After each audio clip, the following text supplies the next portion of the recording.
We have an honor to have Dr. Naqeeb Rehman as our speaker, next speaker of the John Conway Spirited Seminar Series.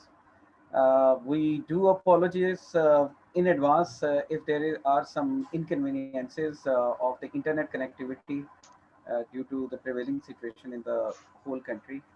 And over to you, Dr. Naqeebur Rahman. So this is going to be the first seminar which is actually related to the John Conway's work. So over to you, Okay. Dr. Naqeeb. Welcome to this seminar series. Thank you, Imran, for the invitation, and I really appreciate your efforts for organizing such wonderful seminars. Okay, and it's pleasure for me to have a talk on Conway. He's one of my favorite mathematician. Okay, Imran, can you tell me, can you see the slides? Yes, we can see the slide. Yes, we can see the slides. Okay, just I'm having some problem. Uh, So at the moment, we can see the slide where Martin Gardner and John Conway are sitting. okay, so I cannot go further. I don't know why. Okay. So I have to use my cursor. Okay, rather than the other one. Okay. So let's start. This is a uh, this is my talk. It's about the game of life on algebraic universes. Okay, so in this talk, I will discuss about actually cellular automata, which are associated with this famous game, Conway's game of life on different universes. And here by universe I mean it's a kind of cell space which I will define in the talk, and these universes will be provided by groups and also group sets and some other algebraic structures, racks. The concept of a rack is also due to John Conway. So uh, let's start. What is this game of life? It's a kind of cellular automaton which we can see on this GIF on the right. I've taken this nice GIF from the Wikipedia, where you can see some kind of symbolic dynamics on the surface of a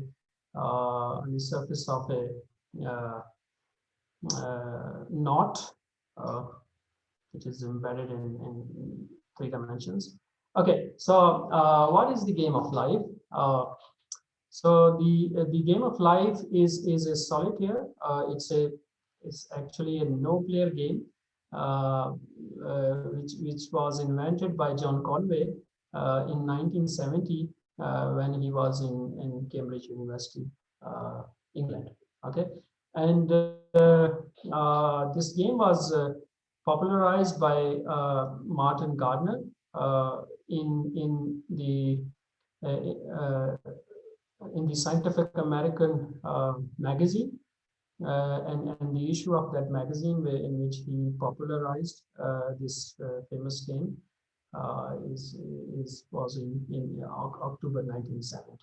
Okay, so here we can see Martin Gardner and also our famous and favorite mathematician John Horton Conway, and we can also see some gliders coming out of this pattern. So it's called a glider gun. So Conway called it as a glider gun in one of his talk, and he also wished to call it this pattern, which is gliding, as an kind of an ant. Okay, so so what is the game of life? Let's discuss this more formally, and how we can define this game of life, and what is the classical game of life, and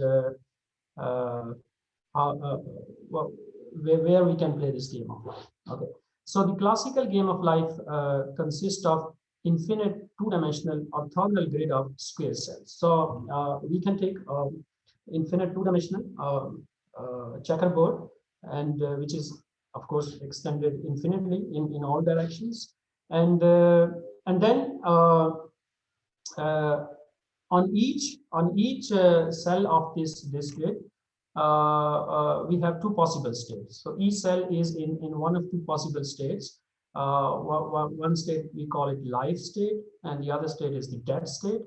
Okay, and which we can label with dark and white circles. So here I just showed some images from the book, which I will tell you later. So we can consider it like that. It's extended infinitely in all directions, and then we just mark each square either uh, by live cell or a dead cell, and mark them by white circles and the black circles. Okay, so this is the first universe in which we will play this game, and we will define the formula for this game. So here one can see easily that each cell in this universe, it's a flat universe, two-dimensional plane. Each cell is surrounded by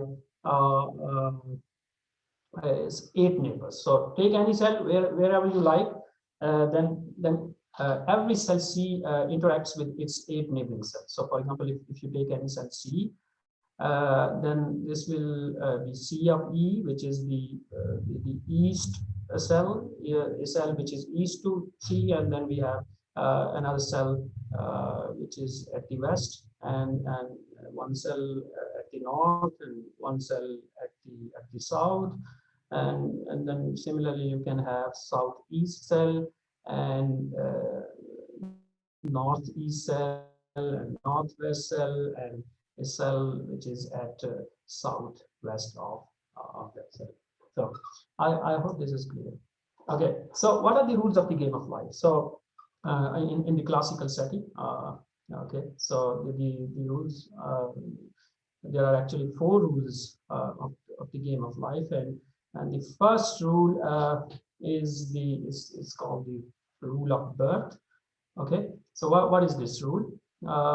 It says that a cell that is dead at time t, at any time t, becomes alive at time t plus 1 if and only if 3 of its neighbors are alive at time t. Okay, so this is the first rule of the game of life. Okay, so for example, if we focus on this cell,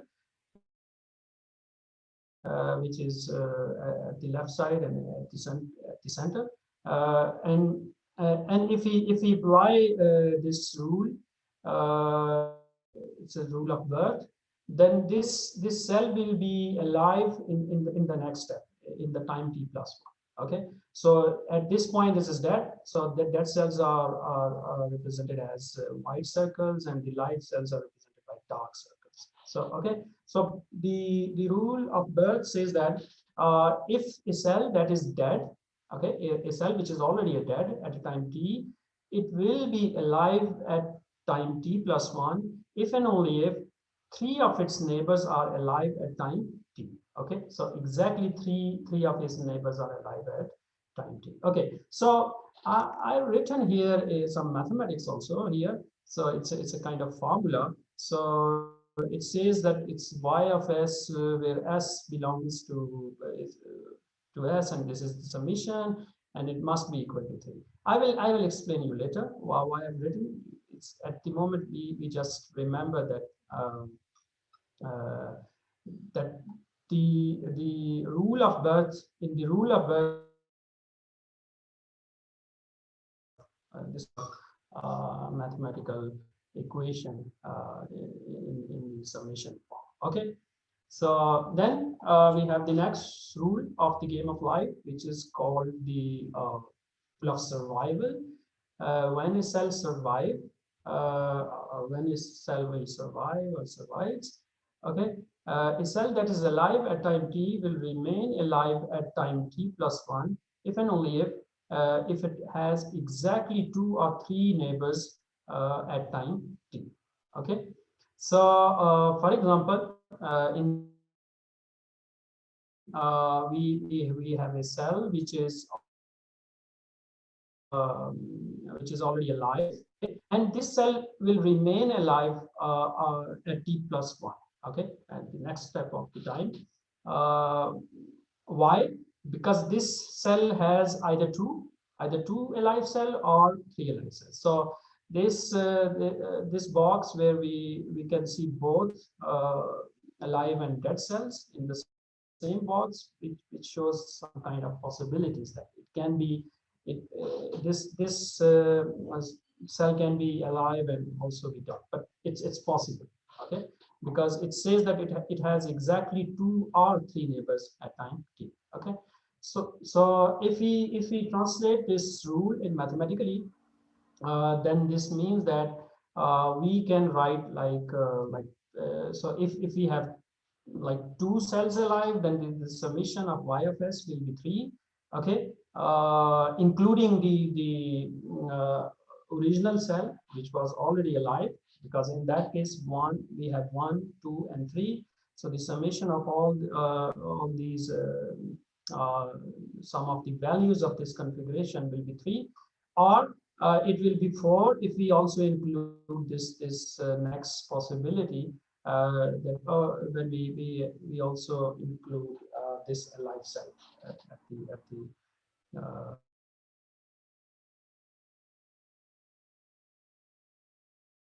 rule of survival. And then we have a rule of death, and in the rule of death we have 2 possibilities. So death can happen by loneliness, okay, and death can happen by suffocation, and suffocation or maybe death can happen by overcrowding. Okay, so the first death in the game of life will be death by loneliness. So how we have this rule: a live cell that has at most 1 live neighbor at time t will be dead at time t plus 1. Okay, so this is a death by loneliness. A cell which is already alive at some time t, uh, it will be dead at time t plus 1 because it has at most one live neighbor. So if a cell which has either one live neighbor or no live neighbor, it will be dead in the next time. Okay, in the next step of the time. Okay, so this will be death by loneliness. Okay, and then we have death by overgrowth. We can also say that death by suffocation. So too much cells, alive cells, are surrounded by the central cell. So this cell might have some suffocation, and maybe lack of food, or maybe whatever you want want to say. In this case, this will be death of this central cell. Okay, and if it has a cell that is alive at time t and has 4 or more neighbors at time t, 4 or more live neighbors at time t will be dead at time t plus 1. Okay, so in this case, if we translate this in the language of configurations, then the value of the configuration and the sum, it will be greater than or equal to 5. Okay, because we said that it has 4 or more line papers. So why we then say it must be greater than or equal to 5, because the original cell, the central cell, is also alive. Okay, so if we take 4 and then include the central cell, then it will become 5 or more life papers. So this is the death by overcrowding. So these are the 4 rules which we describe, and also see the examples of that. And if we have such rules which Conway described, and if we run the simulation, on two-dimensional plane, then we can have some interesting things which we can see on two-dimensional plane. Okay, so here we can see John Conway also seeing the evolution of his game of life, and one can see it on the right as well. Okay, so Uh, Excuse me, Naqeeb. There are a few questions in the chat corner. Would you like to address those? Because now you are done with the rules, so they are regarding to the rules. Top notch. Wait, that wasn't it. That was just. Okay. Do we need exactly three lives in the first rule? That mean for the birth of a cell. Yes. Okay, in the first step in the rule of birth, this it says that a cell that is dead at time t becomes alive at time t plus 1 if and only if three of its neighbor. Yes, so the answer Yes. is yes. Okay. Then the second question is, what if both the rules appear simultaneously, which is quite interesting. It will appear simultaneously all the time, so everything happens simultaneously. Really? So, for example, let me show you from this GIF. So, if you look at any of the configuration or any of the pattern, it appears all the time. It's happening continuously. It's a kind of simulation, which is happening and all the rules are and it will give you the next configuration. Okay. And what if we have alive neighbors of a dead cell? So let me. I think Conway haven't included that. So he hasn't included that rule. Actually, one can try, but I think he Will be a zombie cell also then, tried. living dead. It will not give you some interesting kind of evolution and interesting kind of things happen if you change some rules. So in one of his video lectures, he explained that he actually tinkered with different set of rules, but the most suitable which he found were these rules. So one can also try the other possibilities, but I think in those cases one will not have enough complexity which we can see, for example, in this animation. But a natural instinct says, okay, if there is a dead cell and it has four neighbors, so it will remain dead. I think so. It will not get alive. So yeah, maybe. So if a cell which is already alive and it is surrounded by four or more neighbors, then it will be dead in the next step. Okay. So these are the four rules, and if we run this game of life on the basis of these four rules, then one can have very interesting patterns which we can see in this animation as well on the right. And one of beautiful pattern is also is on the computer of John Conway. I think this photo is also original photo, and at that time there was no such smart computers which we have, and someone actually uh, programmed the game of life on these old computers, and we can see also some beautiful patterns and configurations on that computer. I think all these animations they started with some filled automata and then run the game of life over that, right? Exactly. Okay, I will explain you mathematically also what is the formula for behind all this. In the future slides I will show you the exact mathematical formula behind this the simulation and this game of life. What is the formula for that? Of course, we must understand as a mathematician what's going on in this universe. Okay, so but if someone is from computer science, and if someone is interested in to know more about from the computer perspective. So it has some interesting properties. For example, this says that the game of life has the power of a universal Turing machine. So what does this mean? So what is the meaning of this one? This means that anything that can be computed algorithmically can be computed by using these games. And this is something very, very interesting for computer scientists, because then you can do a lot of logical gates and other things by using this game, and it will give you more complexity and more possibilities to compute different things rather than the classical techniques which computer scientists use. So that's why it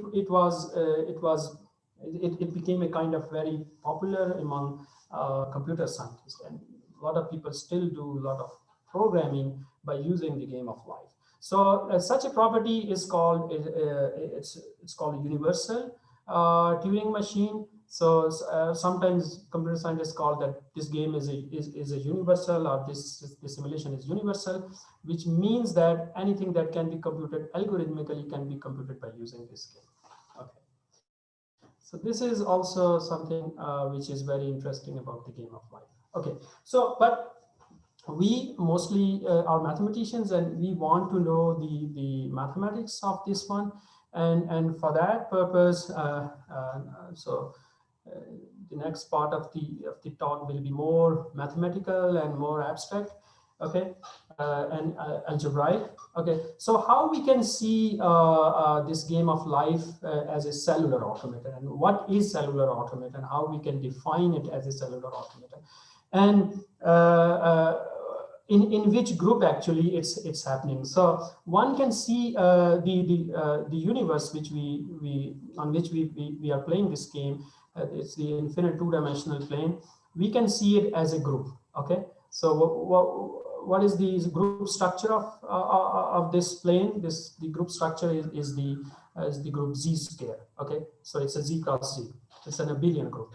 Okay, and then we can have a one-to-one correspondence between the square cells in the grid and the elements in this group. Okay, so we have this very easy group. I don't use the word simple, because in group theory simple does not mean simple. So this is very easy group to understand, uh, which we have the group of ordered pairs A and B, and A and B are from the integers. Okay, so so how we can somehow associate this group with the square cells and in the infinite plane. So it's just a simple one-to-one correspondence between the square cells and the grid, square cells in the grid, infinite grid, and the elements in the group. So for each cell in the infinite plane, one can associate an element of a group. For example, you can start with the origin. So 0, 0 sphere, you can represent that with the 0, 0 element, the origin of the group. Okay, which is also the the additive identity of this group. Okay, and then we can take a subset, a finite subset of this group, which is the product of this S. I mean, denoted by S, but it is actually the subset of G, which is a subset of Z square, and it is the Cartesian product of -1, 0, and 1. Okay, so then a given cell C and its neighboring cells correspond to the group element C plus S, where S belongs to capital X. Okay, so in this setting, this is the cell C, and it can be any element of the group. You can even consider it as the origin of this group 0 0. And then what will be the next element of the group? This square will be the element C plus 1 0 of the group, and on the left side you have C plus minus 1 0 ordered pair, this element of the group, and similarly you have the remaining elements. And in this way one can somehow represent this two-dimensional plane by the elements of the group. So this is the way how we will model this, the game of life in group language, group theoretic language. Okay. Okay, so then the game of life as a cellular automaton, how we can define the game of life as cellular automaton on this group. And then we can take the alphabet set, which is 0 and 1, and we call it an alphabet set, and call its elements the letters or states or symbols or colors of this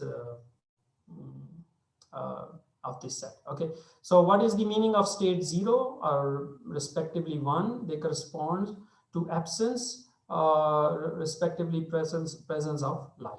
Okay, and now what's the next step? So the next step is to define the configurations. Okay, so configuration set. So what is the configuration set? So this set is a power z square, which is the set of all configurations. And what is a configuration? Actually, it is a map from z square to a. So so take all the elements of z square, which is infinite set, and on the other hand we have the finite set a, and take all the elements and map them either to 0 or 1, and we can do it. And how many ways we can do it? We can do it infinitely many ways. Okay, because then we have infinitely many configurations. So this will be the configuration space we will get as the set of all maps or configurations, where each configuration, so how we define each configuration? It's a map from z square to a, which is defined in this way. So x of c is equal to 1, or respectively x of c is equal to 0 if the cell c is alive or it is dead. So this will be our configuration space. So now we have a new set. It's the set of configurations. Okay, then the group, our abelian group z square, this will act on the configurations. So then we have the action of the group. I hope people know what is the meaning of the action. So this group G acts on the configuration space A power Z square.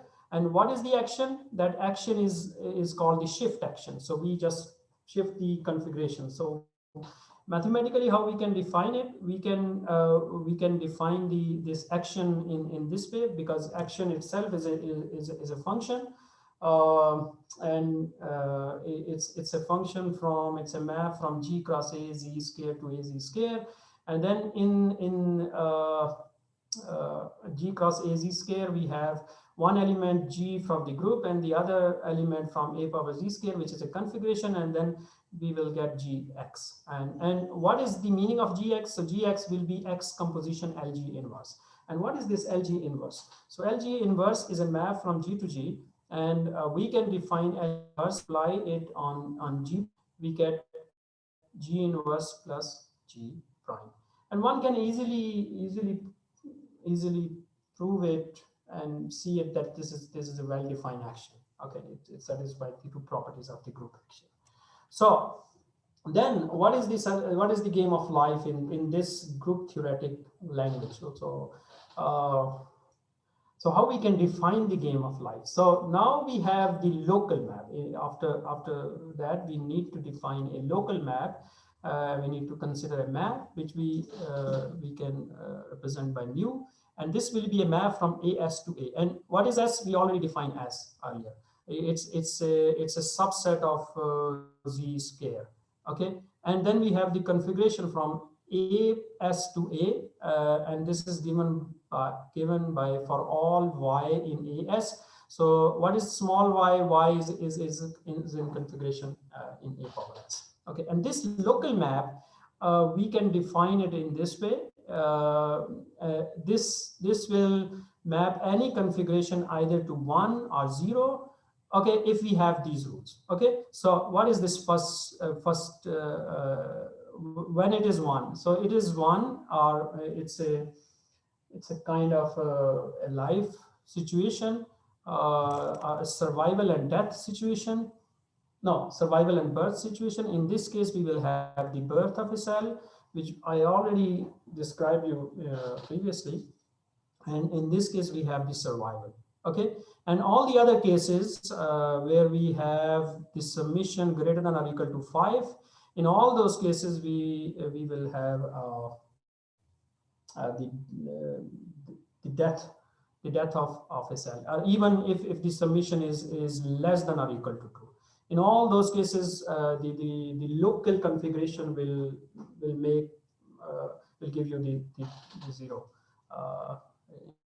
in this case. Okay, so a moment of thought tells us that this map expresses the rules of birth, survival, and death, and the game of life is a cellular automaton. Now, what is a game of life? So in mathematics, we can define it as a cellular automaton. What is a cellular automaton? Cellular automaton is a map from this configuration space az square to az square, and how we can define this map mathematically. This is very tricky definition, that we have this tau of x, and if it applies on G, we will get mu of G inverse of x, and it is restricted to S. Okay, and this will happen for all x in az square, and also we must have all elements of the group Z.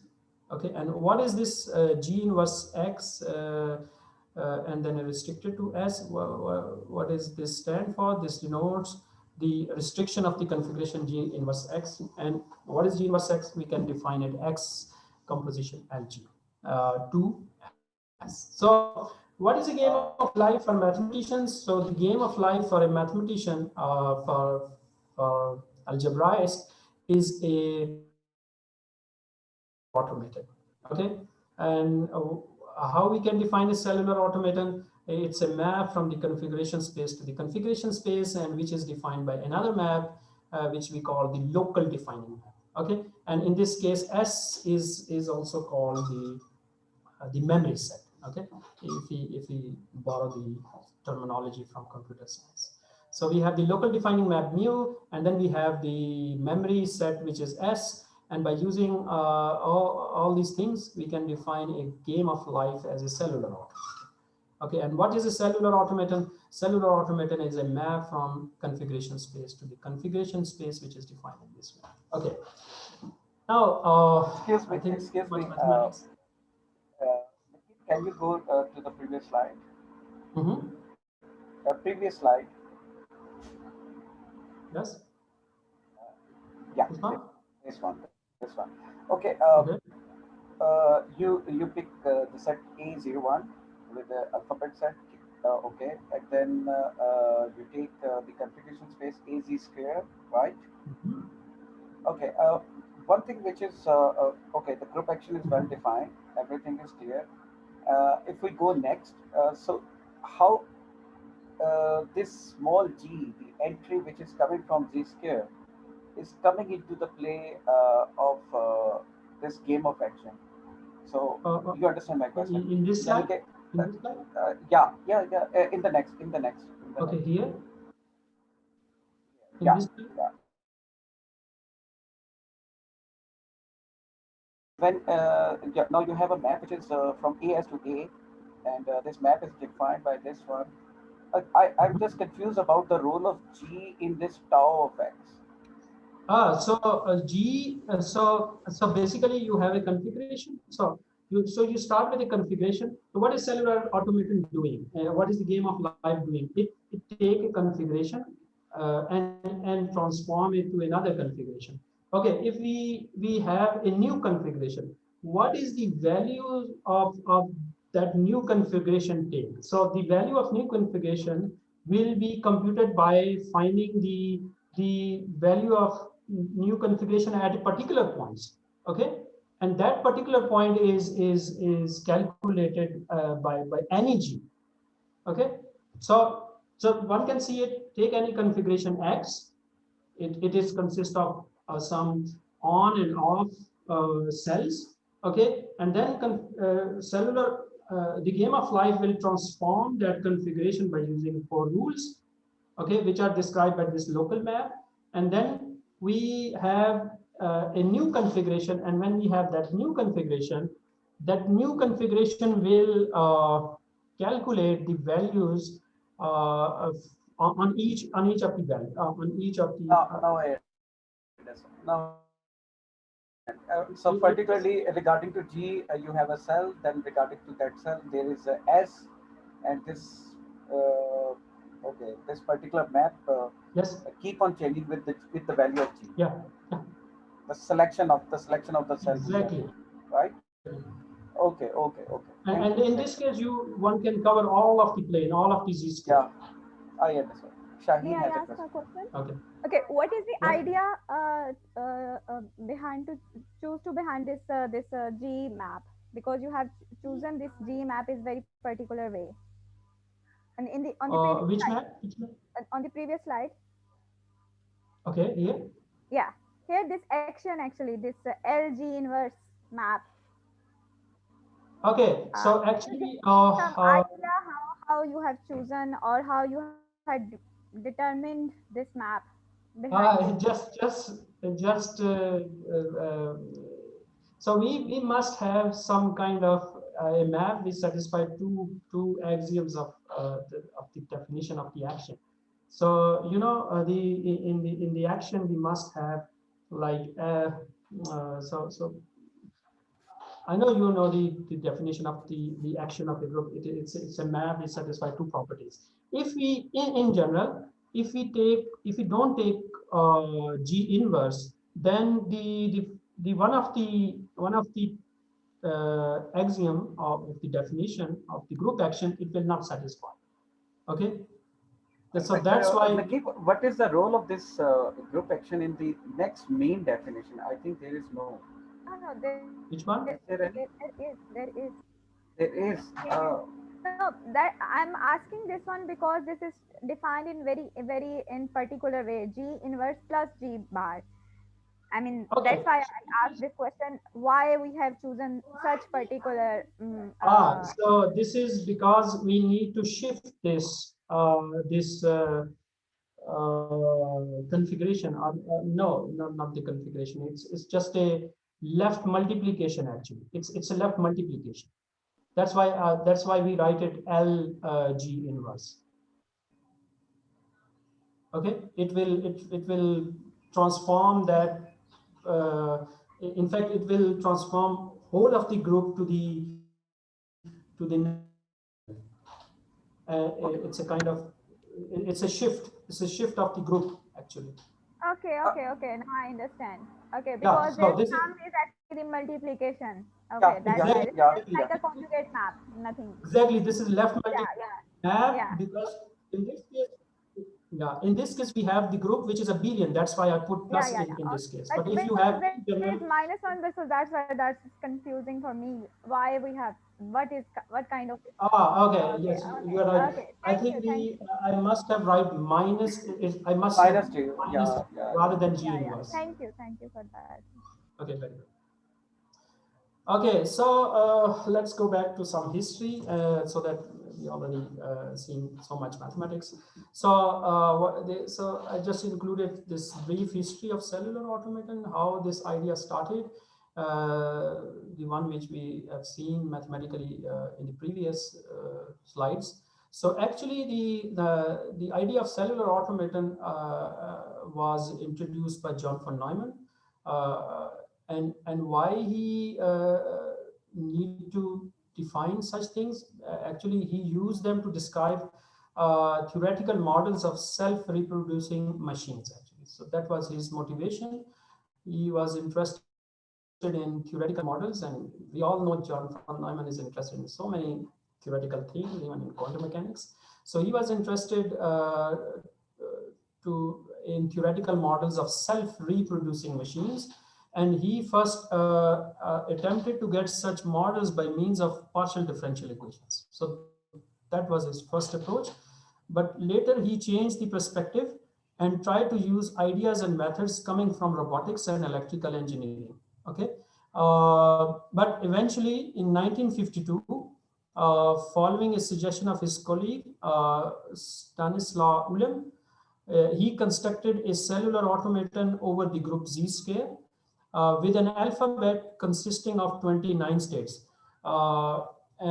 He then outlined the construction of a pattern containing approximately 200,000 cells, which would reproduce itself. Okay, so in the cellular automaton, which was described by John von Neumann, the alphabet set actually consists of 29 states. So in the previous, in the game of life, the alphabet set has only two states, 0 and 1. But John von Neumann was interested in a kind of cellular automaton on Z square, which must have some states, like 29 states, and that's something very interesting. And I think in one of the number file videos of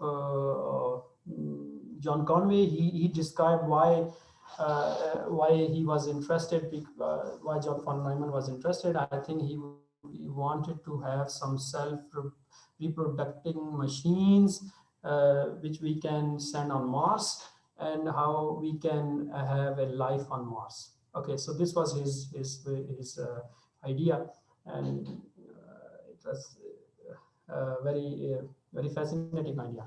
Okay, and so this whole thing was again linked to the work of Alan Turing, and the basic research, the fundamental research in this area was done in 1950s and 60s, and three major events in this research program in the cellular automata theory. One of the major events is the one which described by John von Neumann, that is the self-reproducing automaton, and then the Conway's game of life, and the other one is due to Stephen Wolfram, and he actually classified, I think, one-dimensional cellular automaton, and he also wrote a very big book. It's called A New Kind of Science, where he described all these things. And we can also meanwhile see in this image John Conway. So these were the people who actually started this research program and this theory of cellular automaton, and now it is taken by algebraists and group theorists, and a lot of even people from analysis and from geometry and topology side. So what is the definition of a cellular automaton? And then people started writing even books, very interesting books. And this is one of the books which I studied, and actually this is what I also teach a course on this topic. It's the title of the course is actually the same, the cellular automaton groups actually. So how we can define in general what is a cellular automaton on any group? Okay, because in the previous we just taken the group Z square. So one can define a cellular automaton on any group actually. So what is the definition of that cellular automaton? So a cellular automaton on a group G, and the alphabet set A is a map tau from AG to AG of this configuration space AG, which are the maps from G to A, which satisfy the following two properties. So any cellular automaton on a group G, actually it's a map from the configuration space AG to AG, which satisfy these two conditions. And one of the condition is that there exists a finite subset. It must be a finite subset, because otherwise it will not be it will not be a local, and you must have a finite set so that you can reach at the cellular level. And you must have one must have a local defining map mu such that we have this property which we already see in this. Okay, so this is a general construction, and here we have G inverse X, which is X composition LG. Okay, yes. So I think this must be, yeah, maybe some details. Okay, so now some other properties which mathematicians, I have to go fast, which mathematicians describe it from the game of life. So the game of life on this group Z square is continuous and equivariant cellular automaton. Okay, so how one can prove it? Actually, this is due to this very famous result from the theory of cellular automaton, which was proved by different mathematicians. It's called Curtis-Hedlund theorem, and sometimes it's called Curtis-Hedlund-Linden theorem. Which says that a cellular automaton tau from AG to AG for any group G and the finite alphabet A is continuous. So by continuous, we means that it is continuous with respect to a topology. And what is the topology in this case? The topology is a product discrete topology, which we call pro-discrete topology. So in fact, AG is the product of different copies of A, and on each A one can define a discrete topology, and then by using that we can define a topology on AG, which is the discrete topology. And this map is also G equivariant. And what is the meaning of G equivariant? The meaning of G equivariant is this one, that if we shift a configuration by any element of a group and then apply the cellular automaton, the result will be same if we first transform a configuration by cellular automaton and then shift that shift by that the same elements. So since this statement is true for any group, so therefore the game of life, this is also holds for the game of life. So which means that the game of life on a group Z scale is a continuous and equivariant cellular automaton. This is when we see this in on the universe of groups. Okay. So then we have another very famous theorem in this theory of cellular automaton, which is the Garden of Eden pattern and the Garden of Eden theorem. So one can have a complete long talk on this, the Garden of Eden theorem, and how one can find the Garden of Eden pattern in the game of life. So what is the Garden of Eden pattern? So it's a kind of pattern which appears once in the evolution, but it will never appear again. Okay, so it's like a Garden of Eden. So what is the Garden of Eden? It's a biblical term which we often use for a lost paradise. So it's a kind of a configuration which happened once in the evolution of the cellular automaton, and it will never come again. So so one can understand this by imagining that can we have a configuration which appears once in the game of life, but it never appears again when the evolution, when we see the evolution of the cellular automaton or the game of life. Yes, there are configuration which appears, but it don't appears first at the first step, but it don't appear in the future. Okay, and such configurations are called the Garden of Eden configurations. And if we have such a Garden of Eden configurations, then this means that that map tau is not subjective. Okay, so this means that we have in the beginning some configuration, but it will not appear again in the output set. Okay, so one have a configuration AG in the beginning, but it will never come again when the cellular automaton is applied. Okay, and this is a very famous and very difficult theorem in this theory of cellular automaton, and many different mathematicians and algebraists actually prove this by using so many different areas coming from analysis and topology, and even maybe some from computer science, and some concepts about entropy and the entropy of information, and some ideas which are similar to Shannon's mathematical theory of informations. Okay, so there are a lot of things, and I don't go into the details. And one of the things which is interesting, it's about the amenable group. Okay, this garden of Eden theorem holds for the amenable groups. And what are the amenable groups? Actually, these are the groups which admits left invariant finitely additive probability measures. And what is this probability measure? It's a map from all the from the power set of the group to the 0, 1. Okay, and who introduced these ideas of amenable group? John von Neumann actually introduced the idea of amenable group, and he proved it for Z and maybe for all the abelian groups, I guess. So he also started this research program.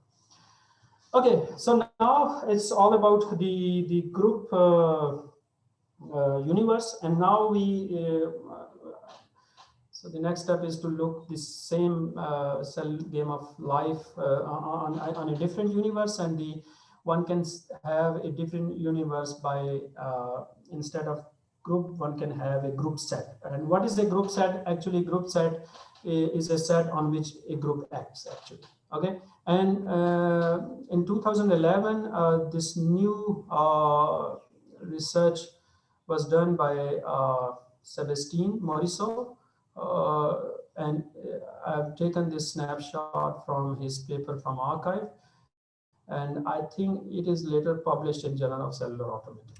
Okay, so in this actually he described and he defined in extended this definition of cellular automaton on a group in order to deal with a new kind of cellular automaton, like cellular automaton in the hyperbolic plane. Okay, so can we play the game of life on hyperbolic planes or hyperbolic universe instead of this our usual Euclidean plane? So in this paper he described that, and not only described this and also explained this in a more general form. But the condition so how he started with a set with a transitive left action. So the action of the group must be transitive. So which means that this set gamma must be a homogeneous set. Okay, so I don't go into the detail, and this was his definition of cellular automaton. It is almost similar, but he in this new definition he described he defined a coordinate system actually. Now the game of life is not on the group. It is now on a set on which group acts transitively.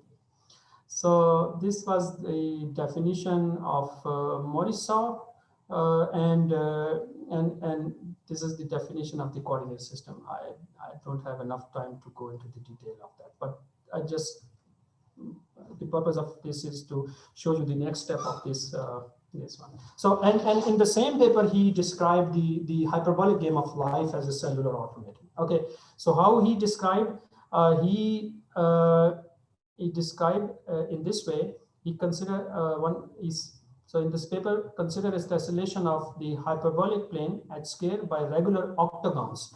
So it's just in the parallel, just like parallel in the Euclidean case. In the Euclidean case, we have every cell is surrounded by eight neighboring cells, and how one can have a similar situation in hyperbolic plane. So one can tessellate the hyperbolic plane by octagons, and then each octagon will have 8 neighboring octagons. Okay, and then he defined the game of life in a similar way, which we described already. And this is something interesting in his paper, that if he has some comparison, he's done some comparison, interesting comparison between the game of life on the Euclidean and the hyperbolic game of life. Okay, so in the Euclidean case, we have this plane, and we have this famous pattern which is called the glider pattern, and this pattern actually reappear after 4 steps. If you apply cellular automaton on this pattern and 4 times after 4 steps, we will get the same glider pattern, and this will continue up to infinity. So in the Euclidean plane, the glider translates itself after 4 steps and goes on infinitely. But if we do the similar thing on the hyperbolic universe and in a parallel universe, which is different than our universe, the classical universe, then and if we use the definition of Morisot and apply that. In this case, we have a similar pattern, which is a kind of glider pattern. One can see it by comparing both pictures. But in this case, this glider pattern actually crashes. Okay, so we transform in the, when transform in the hyperbolic plane, this glider just crashes and disappears after 2 steps. So different and interesting thing happens when we extend these ideas in hyperbolic space. Okay, now my work and how I got to this work. Let me see. Just 5 minutes, I hope. So I will take. So in my work, I got some interest. So how I got interest in this? Okay, so actually. My PhD thesis was about racks and Hurwitz orbits, and in that I have to calculate some cellular automaton on some graphs. Okay, and it all started with racks. Okay, now what is a rack, and how one can define a rack? So the idea of rack again is due to John Conway. So the idea of rack, what is a rack? It's a non-associative algebraic structure. It was rediscovered and generalized in unpublished correspondence in 1959 between John Conway and Gavin Wraith. So who at the time were undergraduate students in Cambridge University. Okay, and this rack term actually is due to Conway. Conway renamed them racks. Why? Partly as a pun on his colleague's name. This W is due to his friend and colleague, and partly because they arise as the remnants or rack and ruin of a group when discards the multiplicative structure and considers only the conjugation structure, conjugation operation. So this was the structure which I often study and also teach. Okay, so mathematically, what is a rack? So a rack is a non-empty set. So these are the slides which I embedded from my other talk from somewhere. So a rack is a non-empty set R with 2 binary operations, which are from R cross R to R. We satisfy these 3 axioms. There are some technical axioms which are somehow in a parallel universe. One can see some similarities with the group universe. So rack is something which we can define parallel to the group. So in group we have like 4 axioms. In rack we also have 4 axioms. In the group world, the universe of group, we have associative property, but in the rack we don't have associative property. Instead of the associative property, we have this distributive property, which is the self-distributivity of the binary operation. And in the group we have the inverse of every element, but in the rack universe or the universe of racks, we have the inverse of that binary operation actually. Okay. Okay, so this is the second property. So both the binary operations not only distribute, and also we have this second axiom. So there is also a third axiom which we call the idempotent, which is similar to the property which is like we have the every element in the group. So the identity element in a group is idempotent, but in a rack every element must be idempotent. So what are the examples? One can take any set, whether finite or infinite, and one can make a rack out of that. And similarly, one can take a group and make a rack or quandle, sometimes called quandle, from that. And one can also have affine racks on that. So, and then I thought, can we define a cellular automaton on racks, just like so many people did on groups? But we must have to consider a lot of things, because in group world we have like associativity, but here we don't have associativity, and it's a non-associative algebraic structure. So how we can define that? So we started. Why I'm saying we? Because I've done this with one of my MPhil students, and he wrote a thesis on that. So this is the title of our papers. It's an archive paper which we wrote on that. So in that we define this cellular automaton as a map tau from A R to R, such that there exists a finite subset M of R and a map which we have this definition. In the previous talk, I found some mistake. So it's mu of R dot X, and this mu must also come here. And what is this? We have X composition phi R inverse. So remember that in RAG world, in the RAG universe, we don't have the inverses of elements, and instead we have the inverses of the maps actually. So this, what are these maps? These phi are the maps which are defined by the binary operation, and these are the RAG automorphism. This is non-commutative world and non-associative world, which is parallel to the group world, but it has some connections to this one. So, and this is how we define this cellular automaton RAG, and then we and for that we also need to define the rack action instead of the group action. Okay, and then we need to define the cellular, the game of life on racks, and this was our definition, and this was our example where we define the game of life on a rack, and which rack one can take.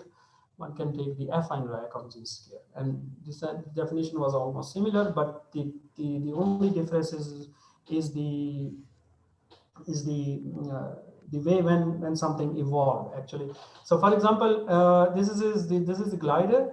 Uh, if we take a glider and shift that glider with the zero element of the group, then it will remain the same.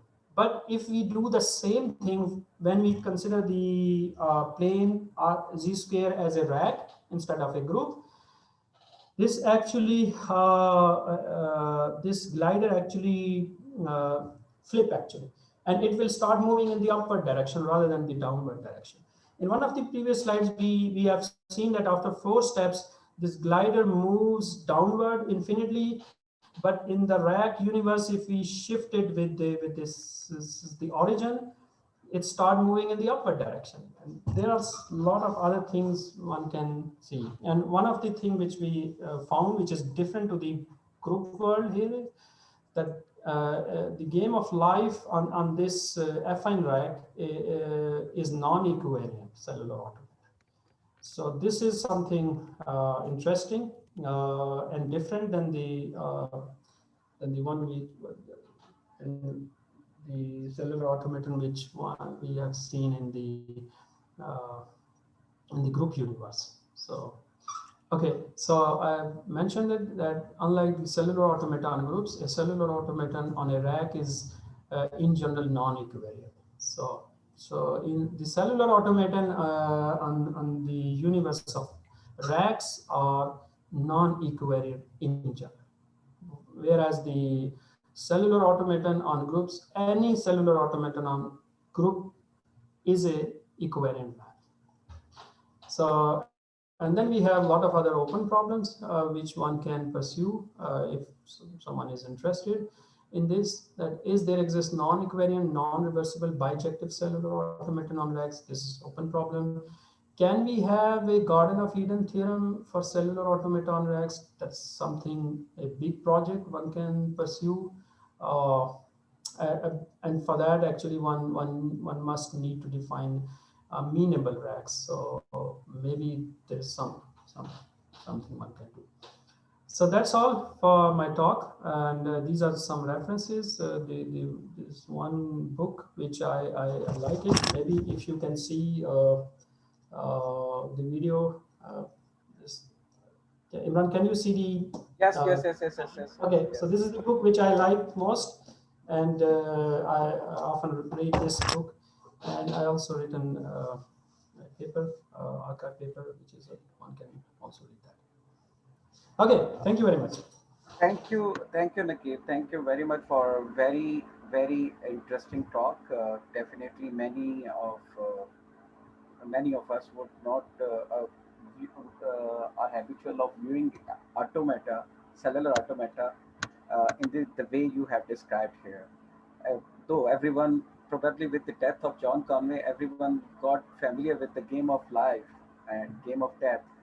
but this kind of structure is quite an interesting and really a beautiful structure, and a lot more interesting things to come in upcoming years. And connecting racks with this particular structure is another interesting, brave attempt, I would say. And I hope it will get more attention and more references and more citations would follow up. And do we have any questions? So there is a few questions. Okay, the first question is how time variable is included in cellular automata? Uh, you introduce. I Can think you ask? mathematically. Can you go to the messages corner to view those questions yourself?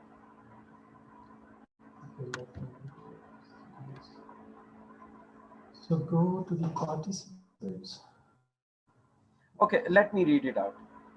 Do you know we have a cellular automata, then we have with the passage of time after every time. So the cellular automata keep on changing. So Yes. the question is one of the member is that how time variable t is Okay. incorporated in your map. I think so. Oh, okay. So every time a cellular automaton updates itself, that's the time actually. So of course it happens in some time. Okay, and uh, I don't know how I can describe it. I mean, when we see it as an evolution and as a simulation, then when we run the simulation, so every time a configuration changes to the next configuration, it happens in some time. Okay, I think the count of steps he mean through time variable here. Yeah, and the time, I think time will be discrete in this case, not Yeah, like yeah. Not a not continuous. continuous. Okay, and what is the configuration after t plus one steps? I would say What is the configuration after? t plus one steps. I So don't know. Nobody knows actually. Yeah, so because this is something, it's not deterministic. This is not deterministic. That's why this is interesting, because the the complexity keep evolving all the time, and it's keep emerging. This is not a, I think, deterministic kind of model.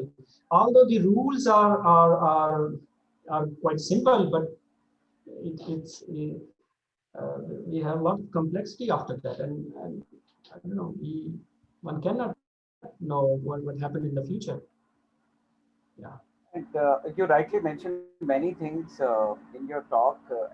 I would like to add on one thing that is one of the state's project, one of the largest radio telescope in the world, located in Arequipa, Puerto Rico, and that is meant to communicate with the civilization which are in the space in the other universe, Yeah. and that particular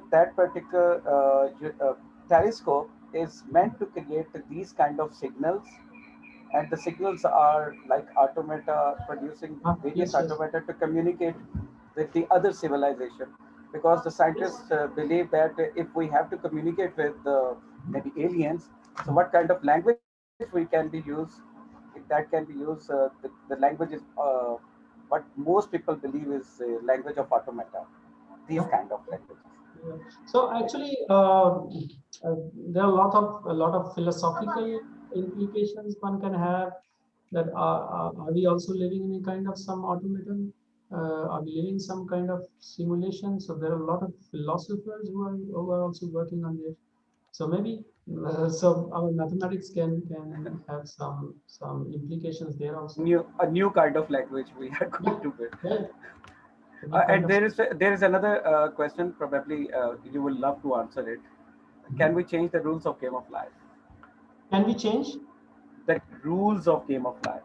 Yes, you can change, but so the problem, I think, Conway, which I heard from different from his different talks, he mentioned that he tried different rules actually. He tried different rules, but the best rule which he found are these four, from which one can have lot of complexities and a lot of interesting patterns one can have. And maybe you can have a different version of it, and you can play on even on graphs actually. So and when you play that on different graphs, which I did in my PhD thesis actually.